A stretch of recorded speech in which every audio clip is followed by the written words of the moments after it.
Celeb Savant is a career retrospective type interview focusing on singers, actors, and industry experts.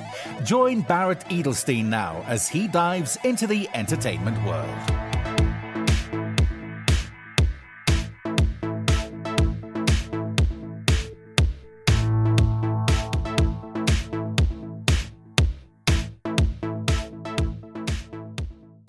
Canadian singer-songwriter Gino Vannelli studied drums and music theory for 5 years as a child. He then went and studied guitar and piano. Gino lived on and off in New York City, making the record company and publishers rounds. Finally, 3 years later in Hollywood, Herb Alpert gave Gino a chance and signed him at AMN Records.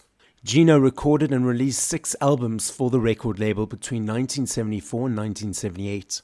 5 of those 6 albums made the US Top 100 Billboard album charts, culminating with Brother to Brother, which achieved a coveted top 10 position in 1978. I Just Wanna Stop made it to the 4th spot on the Billboard singles chart. Gino's albums consisted of a range of material, from experimental synthesizer arrangements, live orchestral pieces, jazz-inflected tunes, to contemporary R&B inspired songs.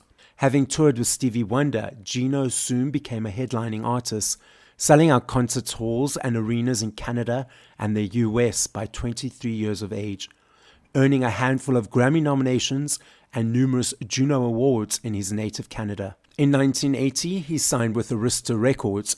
His sole Arista album Night Walker provided him with a top 10 pop hit, Living Inside Myself. After a 4-year hiatus, Gino released the successful Black Cars album and landmark video in Europe.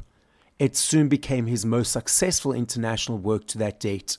2 years later, he recorded Big Dreamers Never Sleep for CBS, whose single Wild Horses stormed its way to the top 10 in several countries.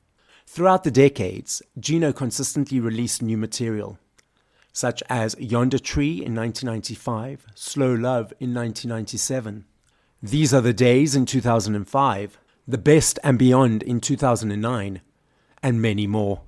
To this day, he continues to have a large international following, giving concerts from Chicago to Cape Town. Gino is also a published author, having written the book Stardust in the Sand, a historical and candid account of life and times, culminating into the songs on The Best and Beyond. Gino is also in the process of writing a series of books. He has received 2 platinum albums, 5 gold albums, 7 Juno Awards, and 4 Grammy nominations. Up next on Celeb Savant, we've got Gino Vannelli. Where do we find you in the world and how are you doing? I'm actually about 25-30 miles outside of Portland, Oregon, in a place called the Columbia Gorge, closer to the Cascade Mountains. Let's rewind. At what age did you think, cool, you want to be in the music or entertainment world, creative world? And how did that journey progress to where we are currently? Oh, that was a foregone conclusion for me ever since I was 3 or 4 years old. Well, the next step was basically starting on pots and pans, taking drum lessons. And then my father bought me a drum set when I was 9 or 10. And then I played in a relief band in a major club when I was 11, not quite 12. And it really was a great lesson for me because I saw a lot of big bands. This was like early 60s, really early 60s. Gene Krupa, Buddy Rich, Duke Ellington, those kind of bands. And it was great. Of course, great learning experience because I sat next to the drum sets when Krupa and Buddy Rich and Sam Woodyard and those guys were playing on stage.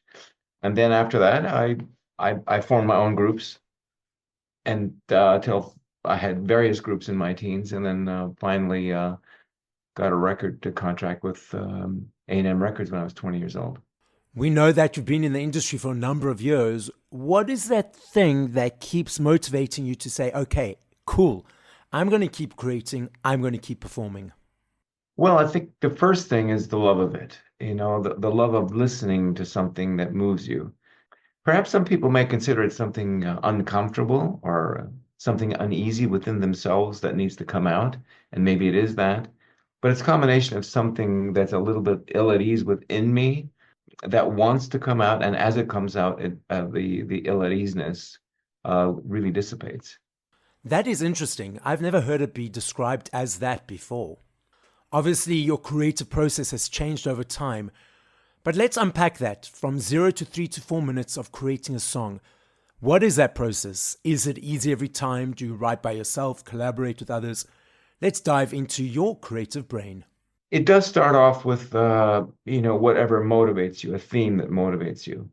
For instance, I'll give you one for instance. I was in a cafe with my two Australian shepherds. This lady walked in wheeling a man in a chair, and he was in really bad shape, probably from Parkinson's or a stroke or something like that. And he was really unseemly in a sense, throwing things and lacked motor skills, motor control, all that kind of stuff. And she treated him like a gem, like he was the man he always was to her. And I thought that was so powerful, and I thought that she really typifies the unsung hero, and I needed to write about that. So that seed was planted in my brain. I must write about that woman. And so I just took a few notes while I was there. And lo and behold, weeks later, I had this melody, and I said, that would really be the right feel for these chords and this melody. And they got married. But it is truly, it is thematically driven first.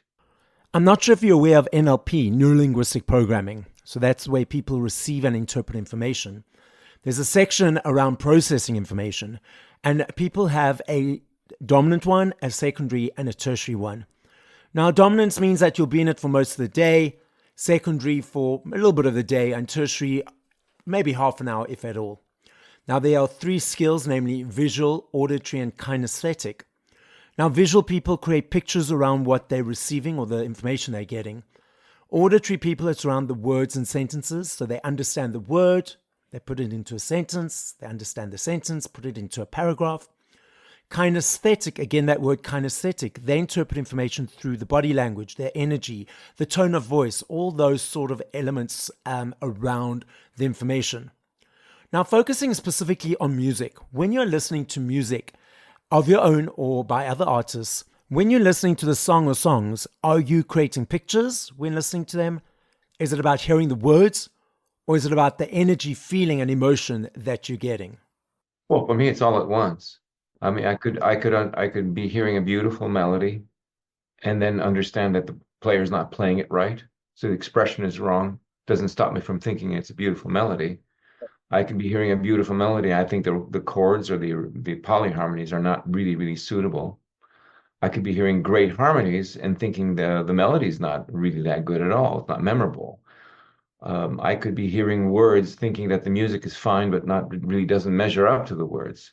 So for me, it's really all one process. It's not or process. It's not really separate. And when I'm reading a book, I mean, I'm reading for feel, of course. I'm reading for theme. I'm reading for delivery, language, pause, space, whatever picture the author is trying to paint. The only thing is I don't hear his voice, and I don't see pictures on a page. But if he's a good enough author, immediately I hear his voice. At least within a couple of pages, I start hearing his voice, and I start seeing pictures. You reference that when you listen to songs by the artists, you hearing the nuances and the delivery. Are you ever able to relax and just listen to the music without unpacking everything? Impossible. And does that Now, frustrate? there are times when Yeah. when I know the record so well that I could really let go the analysis of it and just simply just let it slide, let it play, and let it seep. Perhaps like an old Elton John record or an old Marvin Gaye record, What's Going On album, some of the tunes on that record, or the first Elton John record, or the second, I should say, was called Elton John, or maybe Tumbleweed Connection. There are a few, maybe Deja Vu by Crosby, Stills and Nash. I heard that so many times that I could just let it slide by. And same with a lot of jazz records, the Miles Davis records and Coltrane records that I've heard so often that I don't have to dissect it. So I think it's just a matter of how many times I listen to it. But maybe for the first at least 25 times, I can't help but noticing this part of it or that part of it, and how I'm marveling it or deciding that I would have done it a little bit differently.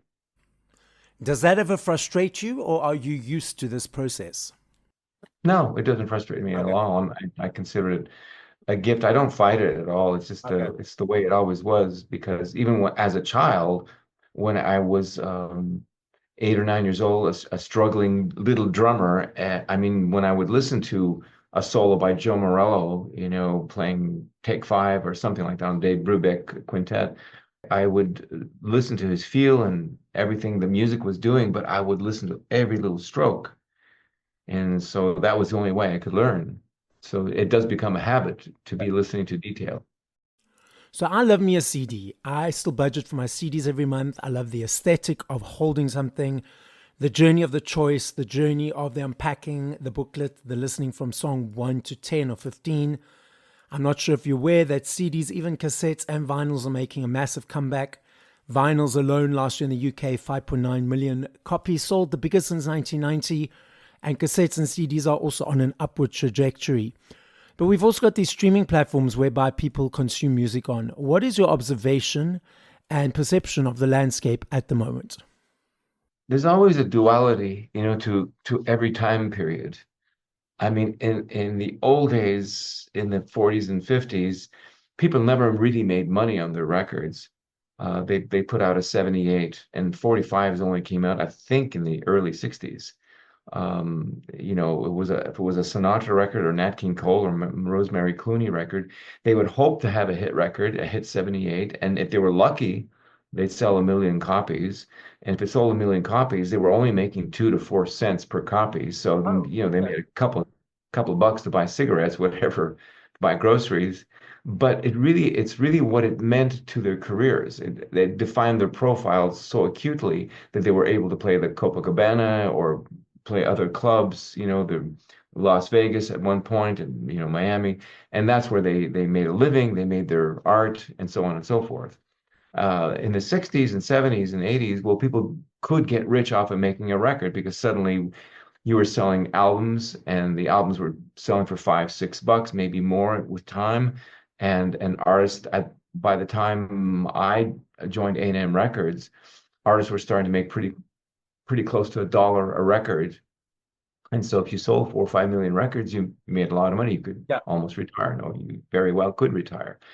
So the dynamic changed. And then all of a sudden in the 2000s, it went back to the 40s and 50s, where artists don't make that much money on records anymore because of all the streaming, copying, whatever, but it still does define a career.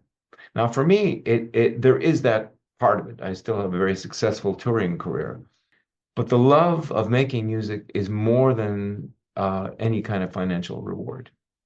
No one likes to be taken advantage of, Yeah. but I've realized 20 years ago that the financial dynamics of recording is not like it was in the 60s, 70s, and 80s, part 90s.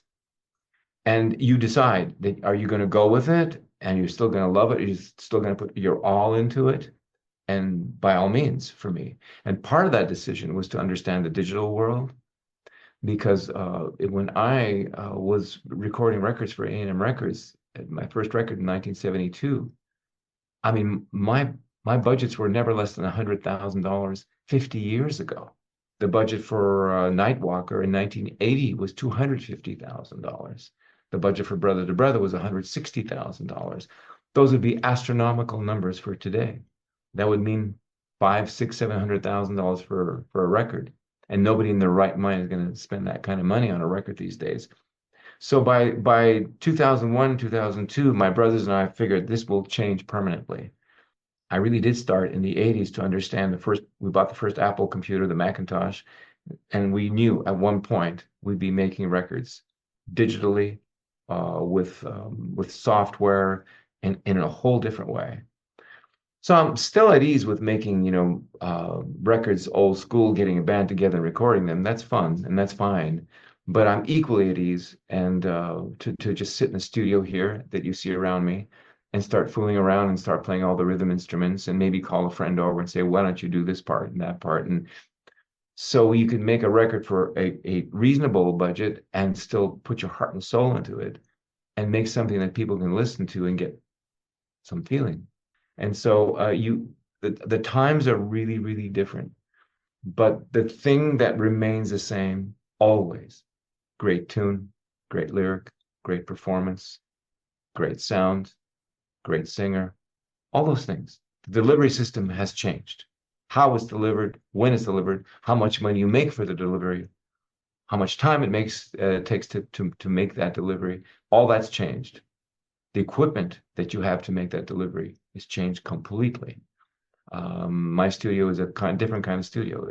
But it's no less a recording studio than a 1965 studio was. So if you accept the changing of times, but you do not accept the fact that it should change your advocacy for a great song, for a great performance, then I think you're fine. The delivery cannot take the place of the content. What's coming up next over the next few months?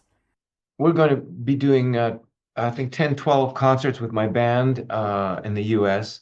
And then we're going to do 5, 6 concerts with the Quebec Philharmonic, 60-piece orchestra. And I've decided not to take as many concerts in 2025 because I'm busy now finishing the 7-book. It's a 7-book series. I need to take most of the time to finish that in the next year or two. I've finished the second. I'm on the third right now. It's 7 books actually from a single series and 7 tales, 7 stories that really are kind of a little bit interwoven as far as thematically, but they're really completely disparate stories. And they've been with me for years and years and years, some since my teens. And I decided that, okay, I will finish it. And so I have 7 stories in my hands that are pretty well finished. I'm just structuring them now so that they become very, very, very readable and very audible for the audio version. When you started writing these books, even though you had the ideas as a teenager, were there any aspects of the writing process that surprised you that you didn't realize would be part of it? I think there's something similar about making a record or writing a song to writing a book. And that is your ability to concentrate for long periods of times and to close your eyes and actually see pictures, see people speaking to each other, to imagine a scene. And sometimes when I'm lying in bed in the wee hours of the morning, it just gets very clear to me. This is the scene that's missing, and they should be speaking this way. And I actually hear their voices. I hear their back and forth through discourse. And then I have to run to the computer and just get it down. And it's kind of the same way with writing a tune. You may be stuck on a certain part, and then suddenly it hits you one morning when you're not looking, and you say, "Oh my God, it should be down a third," and that's that way it's going to be just perfect. And so I think that, like I'm trying to say, is the ability not to let it go until you're really happy with it. And what do you enjoy about performing live? Well, certainly not the travel. Everybody complains about that, especially these days. When I was a young man and I would, travel across country, United States, even to Europe, I mean, you just hopped on a plane and that was it. And now it's, of course, 2 to 3 hours. And so it's a lot of wear and tear, and people that travel for a living. So that's really the least favorite part for me. I think, oddly enough, one of my favorite part is sound check because it's a surprise. You walk into a hall. It's a famous hall. Usually everyone says you will love this hall. And sometimes I walk in and say, sometimes I walk in and say, oh my God, it just sounds so amazing. It feels so amazing. And as the band is playing, I just love that sensation of, it's like diving into a warm bath. The sound checks are really good because they're a bit of a surprise. And the audience that comes, that's good. And I try to do my best. During sound check, we usually invite people to participate in the sound check. And I like to see, and usually it's not more than 20 or 30 people. And I ask them what they think. I could never do that during a show. Yeah. Please explain what a sound check is and why it's important. Oh, it's, first of all, with the basic, my brother Ross is the soundscaper, for the whole show. And so he's looking at the room from its entirety, how people will hear it in the last row to the first row. And so it's a terrific responsibility. So that's the first thing. He needs the time to go in there hours before to look at the room and decide where he wants the speakers to be, the timeline, all those things, technical things. Then the band gets there, maybe around 1 o'clock, and they set up their instruments and they put on their in-ear monitors, and they get it so that they're really happy with what they hear. So by the time I get there at 3 o'clock, everybody's set. Everybody's really happy 99% of the time with what they have. So when I'm there, I just have to put on my earbuds, tune my thing, tell my monitor engineer a little less, a little more, and I ask him to play maybe 20 seconds of one song. Okay, got it. And we do like 3 or 4 or 5 songs. Then I can make some maybe minor changes because some halls are a little more reverberant than other halls. But there's not that many changes because we all wear what's equivalent to earphones or headphones, but in ears. So we create our own ambience inside and are less susceptible or vulnerable to the hall's deficiencies or advantages. Why is it important to wear those in-ears? Well, the importance is that contrary to in-ears, for most of the, I mean, since music began, well into the 50s, 60s, 70s, 80s, and 90s, people would have monitors, wedges, or side monitors. Okay. And so if something happened where there was feedback, it was really detrimental to your ears. And people would hear other people's mixes. For instance, if a piano player wanted to hear mostly piano and not as much bass and guitar, he couldn't really do that because he would be hearing this other guy's monitor. So things would bleed on stage. Plus, you hear the front house a lot coming back at you. So now you have these tight earbuds that have foam around them, and you just put them deep in, and you create your own ambience, your own sound. So I like to hear piano, vocal mainly, then a little bit of drums and bass, and not too much else. And then I don't hear the hall hardly, just a little bit. Maybe 10% of the hall comes back into my ears because they're pretty tight into my ears. So a lot of people felt a little ill at ease with them because they don't hear the audience reaction as well. But that doesn't bother me at all. What really is my main concern is how the band sounds and how I sound in my ears. Because if I'm sounding great to myself and the band is sounding great, I trust my brother Russ is doing a good job out there for the audience. We as the audience go to the concerts and we just sit there and enjoy it for what it is. We often don't realize or understand the other elements or the behind the scenes elements that are allowing us to enjoy it. Well, an artist has to feel comfortable. If an artist is not comfortable, he or she can't really deliver in a comfortable way, and the audience can feel it. Because you do like an intense performance, a real passionate performance, someone who's got their heart 110% into it, but you don't like to see an artist or a band struggling to hear themselves well, because if you don't hear yourselves well, you either sing a little out of tune, or you oversing, or you undersing, depending upon, the dynamics. I love this game. I know if I had to ask you this question in 2 minutes, 5 minutes, 8 years, I know your answer will be different every time because there are millions of them. I recognize that and I understand that. I'm not saying favorite, I'm saying top of mind. But if you had to push play to 5 songs by other artists once we finish this conversation, what would those 5 songs be and by whom?